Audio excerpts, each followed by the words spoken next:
تو آئیے سنتے ہیں آج کی ویڈیو میں کسی کی زندگی پر بیتی ایک پراسرار کہانی۔ بعض دفعہ انجانے میں ہوئے حادثے جو ہماری نظر میں معمولی ہوتے ہیں بھیانک نتیجوں کا پیش خیمہ ثابت ہوتے ہیں۔ اسے اگر آج کی مثالوں سے سمجھیں تو ایک معمولی سی چنگاری بھی بڑی آگ کو جنم دے سکتی ہے۔ تیز رفتاری میں دھیمی آواز کے میوزک سے محظوظ ہوتے ہوئے وہ آس پاس کے ماحول سے بے نیاز اپنی کالی کرولا میں بیٹھا گھر کی جانب بڑھتا جا رہا تھا۔ آج اسے آفس سے نکلتے ہوئے ذرا دیر ہو گئی تھی اور اب اسے گھر پہنچنے کی جلدی تھی، اس لیے اس نے رفتار کو معمول سے تھوڑا زیادہ کر دیا۔ سنسان سڑک اور آمد و رفت کے نہ ہونے نے بھی اسے رفتار بڑھانے پر مجبور کیا۔ دو بیٹے محمد اور احمد، جن کی عمریں بالترتیب 7 اور 8 سال کی تھیں، گھر پر اس کے منتظر تھے۔ اس کی بیوی رخسانہ 2 سال پہلے قدرتی موت کے ذریعے انہیں داغ مفارقت دے گئی تھی۔ بچوں کے ساتھ سوتیلے پن کے خوف نے اسے دوسری شادی کے خیال سے بھی دور رکھا۔ رات کے اس سفر میں وہ اس وقت کو یاد کرنے لگا جب رخسانہ اس کی ہم سفر بنی تھی۔ شریک حیات کے ساتھ ماضی کی ان یادوں کو سوچتے ہوئے اس نے ایک ٹھنڈی آہ بھری تو بے اختیار آنسو اس کے رخسار پر آ ڈھلکے۔ رخسانہ وہ بیوی تھی جس سے اسے ہمیشہ ہی خوشی ملی، اور محمد اور احمد کی صورت میں 2 انمول تحفے۔ وہ عزت کی پاسدار، نیک صفت، ملنسار اور خوش اخلاق بیوی تھی۔ وہ ایسی بیوی تھی جس کا ساتھ اس دنیا میں اس کے لیے جنت تھا۔ سلیقہ مند، باحیا، با وفا اور ان جیسی ہزاروں خوبیوں کا مجموعہ اس کی بیوی رخسانہ۔ وہ انہی خوبصورت یادوں میں کھویا ہوا تھا کہ دفتن اسے جیسے ٹائروں کے پھٹنے کی آواز آئی۔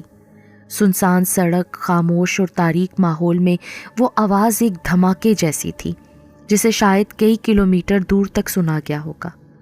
وہ چونکتا ہوا خیالی دنیا سے نکل کر حقیقت کی دنیا میں لوٹ آیا۔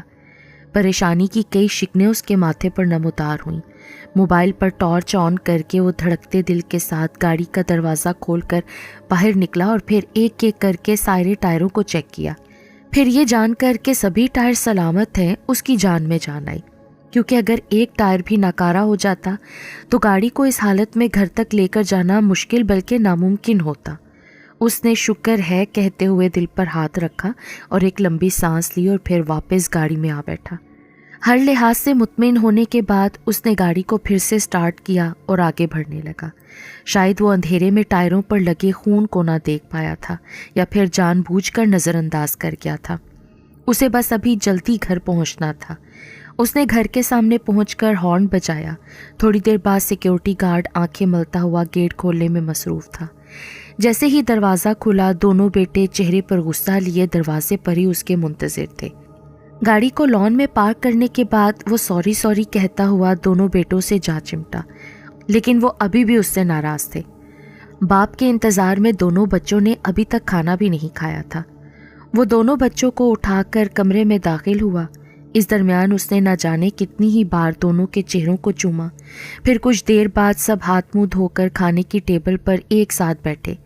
دونوں بیٹوں میں اس کی جان اٹکی تھی، اور اٹکتی بھی کیوں نہ، دونوں فرما بردار اور نیک بچے تھے۔ دونوں نے دنیاوی تعلیم کی بجائے دینی تعلیم حاصل کرنے کو اہمیت دی اور اسکول جانے کی بجائے مدرسے میں جانے کو صحیح سمجھا۔ وہاں وہ لوگ قرآن پاک حفظ کر رہے تھے۔ دونوں بچوں پر یہ اثر ان کی ماں کی طرف سے تھا جو خود بھی دیندار اور ایک مدرسے سے حافظہ تھی، تبھی وہ خاوند کی ذمہ داریوں اور حقوق سے بخوبی واقف تھی۔ خیر، یہ ان کا معمول تھا کہ وہ کھانا ایک ساتھ مل کر ہی کھاتے تھے، جہاں وہ دن بھر کے حال احوال بھی ایک دوسرے سے جان لیتے۔ آج کے دن کی مکمل روداد اور خیر خیریت جان لینے کے بعد اب بچوں کو نیند آنے لگی۔ باپ نے دونوں کو اٹھا کر ان کے کمروں تک پہنچایا اور پھر شب بخیر کہتا ہوا اپنے کمرے کی طرف لوٹا۔ تھکاوٹ کے سبب نیند نے انہیں جلدی آن گھیرا، اس لیے آنکھیں بند کرتے ہی وہ سکون کی وادیوں میں ڈوبتے چلے گئے۔ رات کے نہ جانے کون سے پہر کسی کے رونے کی آوازیں سن کر وہ گھبرا کر اٹھ بیٹھا۔ یوں لگا جیسے کوئی بین کر رہا ہو۔ یہ کئی ساری آوازیں تھیں جو کہ خواتین کی ہی تھیں۔ آیت الکرسی کا ورد کرتے ہوئے اس نے پاس پڑے ٹیبل پر پانی کا جگ اٹھا کر گلاس میں پانی انڈیلا اور اسے ایک ہی سانس میں پی گیا۔ وہ پسینے سے شرابور ہو گیا تھا۔ پانی پینے کے بعد اس کی حالت میں کچھ بہتری آئی۔ پھر وہ ان آوازوں کو اپنا وہم سمجھتے ہوئے دوبارہ سو گیا۔